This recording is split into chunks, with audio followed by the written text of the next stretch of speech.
আর এই দার্জিলিং এর ভোট নিয়ে একে অপরকে আক্রমণ করলেন গৌতম দেব এবং শঙ্কর ঘোষ। গৌতম দেব বলছেন রাজনীতিতে ওর অর্থাৎ শঙ্কর ঘোষের মানসিক সমস্যা হয়েছে, বিজেপিতে ওর নৈতিক পদচ্যুতি হয়েছে। আর পাল্টা শঙ্কর ঘোষ বলছেন রাজনৈতিক পরিমণ্ডলের ভেসে থাকার চেষ্টা শুধু। মানে বডি ল্যাঙ্গুয়েজ মানেটা কি?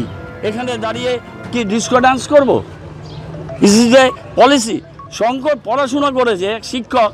আমার মনে হয় যে ওর বোধহয় বিজেপিতে গিয়ে নৈতিক পদচ্যুতি ঘটছে, মানসিক একটা কোনো সমস্যার মধ্যে আছে, সেই জন্য এই সমস্ত ইররেলিভেন্ট কথা বলে। ভোট শুরু হয়েছে 7টায়, কটা বুথে ওদের লোক আছে হিসাব করুক আগে।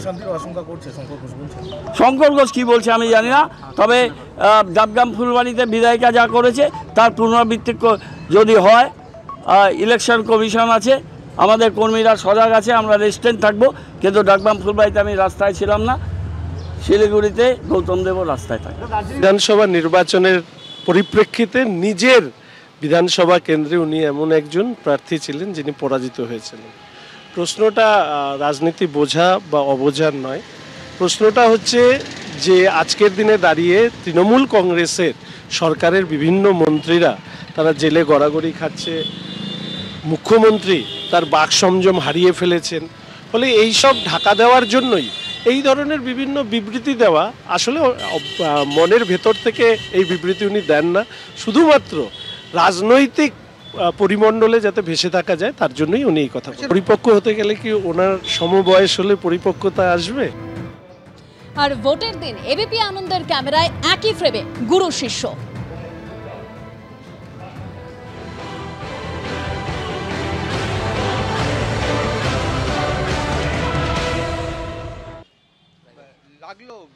আমি এই সাইকেল একটা বাচ্চা বুঝিনি মনে হয়। একই ফ্রেমে অশোক ভট্টাচার্য এবং শঙ্কর ঘোষ। অশোকদা কি বলবেন? শঙ্কর দাঁড়িয়েছিল আপনার জন্য। আমার জন্য, ওর জন্য দাঁড়িয়েছে, আমি আমার জন্য ভোট দিতে যাচ্ছি, সেটার মধ্যে কি আছে? কেউ দাঁড়িয়ে থাকতে পারে।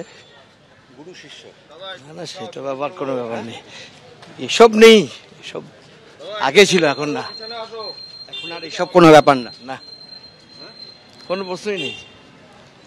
আপনি ভোট দিতে যাচ্ছেন? হ্যাঁ, দেখুন, ওনার সাথে আমার ছোটবেলা থেকে স্মৃতি। পড়ে গেল, আপনি দৌড়ে গেলেন? না, উনি তো আমার প্র্যাকটিক্যালি গার্জিয়ান।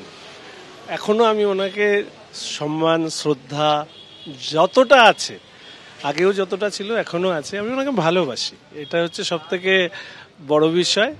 হ্যাঁ, রাজনৈতিক মতের দুজনের পার্থক্য হয়েছে, ওনাকেও বিড়ম্বনায় পড়তে হচ্ছে যে কাস্তে হাতুড়ি তারাকে এখন হাতের জন্য পোলিং এজেন্ট খুঁজে বসাতে হচ্ছে। উনি বলছেন হ্যাঁ আমার শিষ্য ছিল তো। হ্যাঁ, আমি সবসময় বলি উনি আমাকে রাজনীতির যে শিক্ষা দিয়েছেন সেই শিক্ষা নিয়ে আমি এগিয়েছি, এবং সেখানে মতের পার্থক্য হয়েছে, কিন্তু উনি যে আমার শিক্ষক ছিল এটা আমি কখনোই ভুলবো না। অশোক ভট্টাচার্য ভোট দিতে এলেন, আসার সময় পা হড়কে পড়ে গেছিলেন, দৌড়ে গেলেন শঙ্কর ঘোষ, তাকে তুললেন, এবং তারপর অশোক ভট্টাচার্য ভোট দিতে চলে গেলেন, জানালেন একসময় শঙ্কর ঘোষ তার শিষ্য ছিলেন, এবং একই কথা শোনা গেল শঙ্কর ঘোষের গলায়।